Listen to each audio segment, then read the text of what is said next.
আমার মাবুদকে এভাবে বলেন, আল্লাহ এমন বুঝা চাপায় দিন না মাবুদ, এমন বুঝা আমার উপরে দিন না যে বুঝা আমি বহন করতে পারবো না। আল্লাহ এমন রোগ আমাকে দিন না যে রোগটা চিকিৎসা নেওয়ার মতো সামর্থ্য আমার নাই। আল্লাহ আপনি আমাকে এমন বিপদের মুখোমুখি করেন না যে বিপদটার কারণে আমি ধ্বংস হয়ে যাব।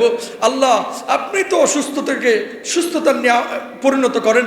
আল্লাহ আপনি রোগ দেন, আল্লাহ আপনি সুস্থ করেন। ও আল্লাহ আপনি রহম করেন। মাবুদ আপনি সুস্থ করে দেন মাবুদ। ও আল্লাহ আপনি ছাড়া কোনো মাবুদ নাই। ও আসমানের মালিক, ও জমিনের মালিক, আপনি ছাড়া আমার কোনো খালেক নাই। আপনি আমার মাবুদ, আপনি আমার খালেক, আপনি আমার রব, আপনি আমার রিজিক দাতা, আপনি আমাদের জীবনদাতা, আপনি আমাদের মৃত্যুদাতা। আল্লাহ ও মাবুদ, আমি ছাড়া আপনার লক্ষ কোটি বান্দা আছে, আপনি ছাড়া তো আমার যাওয়ার কোনো উপায় নাই।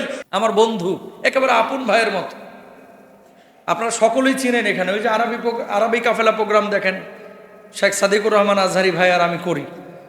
বাংলাদেশের একজন বক্তা আছে না, ছোট্ট মেয়ে 7 বছর 8 বছর বয়স, ক্যান্সারে আক্রান্ত, হসপিটালে পড়ে আছে। আমরা দেখতে গিয়েছিলাম, সব বক্তারা স্কলাররা, নিথর দেহে পড়ে আছে। ছোট্ট একটা বাচ্চা, এখনো গুনাই লেখা শুরু হয়নি, অথচ পেটের মধ্যে ক্যান্সার।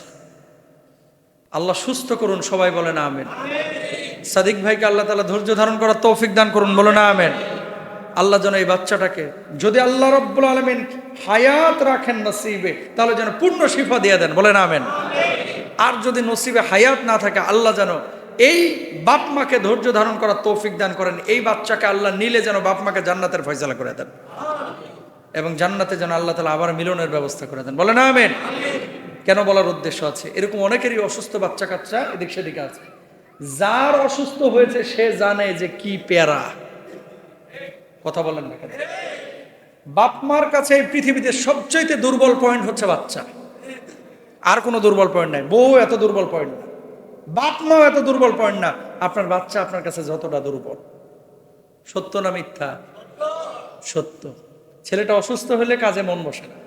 ছেলেটা দুরারোগ্য রোগে যদি আক্রান্ত হয়, তাহলে তো জীবনের সব শখ আহ্লাদ শেষ। কক্সবাজার ঘুরতে যাবেন, ভারতে ঘুরতে, ও শ্বাস শেষ আর না। বাপ মার কাছে সন্তান হচ্ছে সবচেয়ে দুর্বল জায়গা। এবং আমাদের যত আয়োজন, এই যে আপনি কামাচ্ছেন, আপনি কষ্ট করতেছেন, মেহনত করতেছেন, এই সব কিছু কিন্তু বাচ্চা কাচ্চা পরিবারের জন্য। যদি বাচ্চা কাচ্চা আর পরিবার না থাকতো, তাহলে ইংল্যান্ডের মানুষের মতো অবস্থা হইতো। কথা বলেন না কেন? ওদের তো বাচ্চা নাই, বাচ্চা তো কুত্তা। বাচ্চা কি? কুকুর, কুকুর, মহামান্য কুকুর। এই কুকুরই তো ওদের সব। এই বাচ্চা কাচ্চা নাই দেখে কি করে জানেননি? বেতনটা হয় হচ্ছে শুক্রবার বিকালবেলায়, শনি রবি ছুটি, এ টাকা পয়সা কিছু রাখে না ব্যাংকে ট্যাঙ্কে। ওই শুক্রবার প্রতি সপ্তাহে বেতনটা হয়, মাসে না। কিন্তু বেতনটা পায়ে বারেটারে যায়, আমোদ ফুর্তি করে, ও রাত্রি টাকাটা শেষ করে, জমাইবে ওকাল লেগা।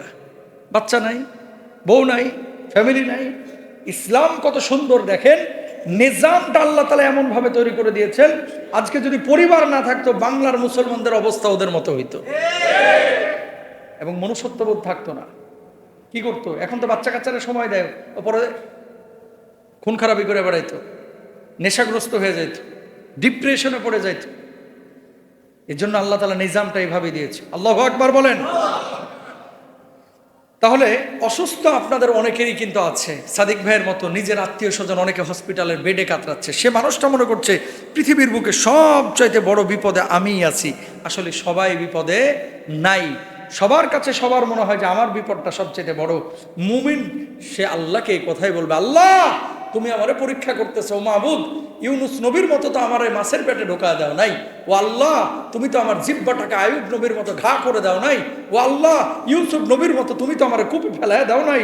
ও আল্লাহ তুমি তো আমার মুহাম্মদুর রাসূলুল্লাহ সাল্লাল্লাহু আলাইহি ওয়াসাল্লামের মতো তায়েফের বুকে রক্তাক্ত করো নাই, উহুদের বুকে রক্তাক্ত করো নাই। ও আল্লাহ তুমি তো ইব্রাহিম নবীর মতো আমাকে এত বড় বড় ইসমাইলকে কুরবানি করতে বলো নাই, এত বড় পরীক্ষা করো নাই। কিয়ামতের ময়দানে ওমান মাতা ফিল মাবতুনি ফাহুয়া শাহীদুন, পেটে রোগাক্রান্ত হয়ে কোনো মানুষ যদি মারা যায়, আল্লাহ রাব্বুল আলামিন ওই ব্যক্তিকে কিয়ামতের ময়দানে, হাসরের ময়দানে হুকমান শাহাদাতের মর্যাদা দিয়ে তুলবেন। জোরে বলেন সুবহানাল্লাহ। জ্বর হলে আপনার সগীরা গুনাহ মাফ, ক্যান্সার হলে গুনাহ মাফ, পেটে পীড়া গুনাহ মাফ। আপনি কষ্ট করছেন, আল্লাহ আপনাকে প্রতিদান দিবে না? কিন্তু কোনো মানুষ যদি এ কথা বলে, ভাই আল্লাহ কে আর কাউকে দেখে না, যত বিপদ শুধু আমারে দেয় কেন? আল্লাহ রাব্বুল আলামিন কাউরে দেখে না, আমার আল্লাহ খুশি হবেন না কেউ অখুশি হবেন? অখুশি। সুতরাং দুনিয়ার জিন্দগিতে আপনার কাছে আপনার বিপদ অনেক বড় হতে পারে, আপনার কাছে আপনার বিপদটা অনেক বড় মনে হতে পারে। আপনার চাকরি নাই, মনে হচ্ছে দুনিয়াতে সবচাইতে বড় বিপদগ্রস্ত আমি। আবার স্কোয়ারে যে ক্যান্সারে আক্রান্ত ভর্তি হয়ে রয়েছে, হসপিটালে কাতরাচ্ছে, ওই মানুষটা মনে করছে দুনিয়ার জিন্দগিতে সবচাইতে বড় বিপদগ্রস্ত আমি। যেই মানুষটা ট্রেনের নিচে চাকার নিচে পড়ে পা হারায় গেছে, পাটা কেটে গেছে, সে মানুষটা মনে করছে সবচাইতে বড় বিপদে আছি আমি। ওরে ভাই, দুনিয়ার জিন্দগিতে এই মানুষগুলো বিপদগ্রস্ত হয়, বিপদে পড়ে। আল্লাহ রাব্বুল আলামিন যারা ধৈর্য ধারণ করে ওই মানুষগুলোর জন্য জান্নাতের সুসংবাদ দিয়েছেন। জোরে বলেন সুবহানাল্লাহ। পারবেন না মাবুদকে এভাবে বলতে? চোখের দুইটা ফোঁটা পানিটা ফেলবেন, দুইটা ফোঁটা পানি চোখ থেকে বিগলিত করবেন, সঙ্গে সঙ্গে আপনার দোয়া কবুল হয়ে যাবে। জোরে বলেন আমিন। পারবেন না এভাবে বলতে? এভাবে বলেন, এভাবে আল্লাহকে বলেন। ডাকার মতো ডাকতে পারি না তো। জিজ্ঞেস করি সবশেষ কবে কেঁদেছেন বলেন তো আল্লাহর কাছে? অনেকে হয়তো বা বলবেন যে হুজুর বছরেও একবারও চোখের পানি পড়ে নাই। অনেকেরই আছে, অনেকে কাঁদেন নিয়মিত, প্রতিদিনই কাঁদেন। অনেক মানুষ আছে সবে কদর ছাড়া কাঁদেন না। আপনি হাসার সময় পান কখন? কতবার আপনি দিনে হাসছেন, আর কয়টা সময় আপনি চোখের পানিটা ফেলছেন? কিভাবে মুক্তি আশা করেন? ফালিয়াদহাকু কলিলা ওয়ালিয়াবকু কাসীরা। কাঁদো বেশি, হাসো কম। আমাদের হাসি এখন বেশি না কম? জোরে বলেন। বাহির হওয়ার পরে হাসবেন, বাড়িতে গিয়ে হাসবেন, দোকানে গিয়ে হাসবেন। এখন তো আবার স্লোগানই বলা হচ্ছে, হাসুন বেশি সুস্থ থাকুন।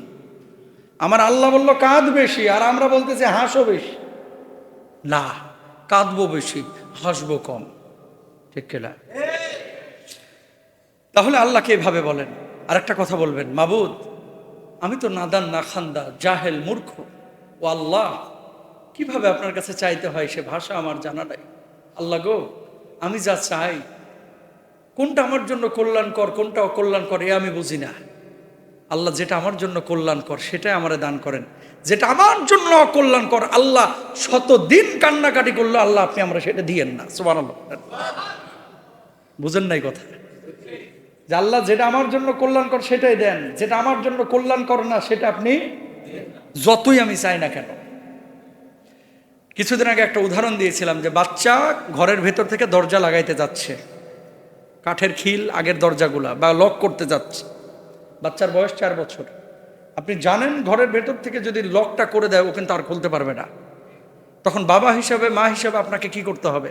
হয় দরজা ভাঙতে হবে অথবা মিস্ত্রি দিয়ে কাটতে হবে, তাছাড়া বাচ্চা বাইর হইতে পারবে না। বাচ্চা কিন্তু ভিতরে কাঁদতেছে, আমাকে লাগাইতে দাও, আমাকে লাগাইতে দাও, আমি লাগাবোই। আপনি লাগাইতে দিচ্ছেন না কেন? ওই বাচ্চা কিন্তু জানে না লকটা লেগে গেলে আমি আর বাইর হইতে পারবো না। কথা বলেন। আমরা অনেক চাওয়া আল্লাহর কাছে চাই, আল্লাহ টাকা দাও, টাকা দাও, টাকা দাও, আল্লাহ ফ্ল্যাট দাও, বাড়ি দাও, গাড়ি দাও, ছেলে দাও, মেয়ে দাও। ঠিক আল্লাহ দিল, 20 বছর পরে এটার ভর সামলাইতে পারবেন কিনা, বা এটা আপনারা জাহান্নামে নেবে কিনা, এটা আপনি জানেন না, আমি জানি না, আমার মালিক জানে। এটা জানে কে? আমার মালিক জানে, আমার আল্লাহ জানে।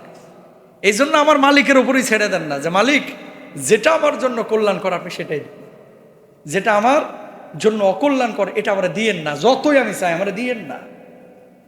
কারণ চিরসত্য, মহাসত্য, ধ্রুব সত্য, চূড়ান্ত সত্য হচ্ছে মৃত্যু। এটার উপরে বড় সত্য আর কিছু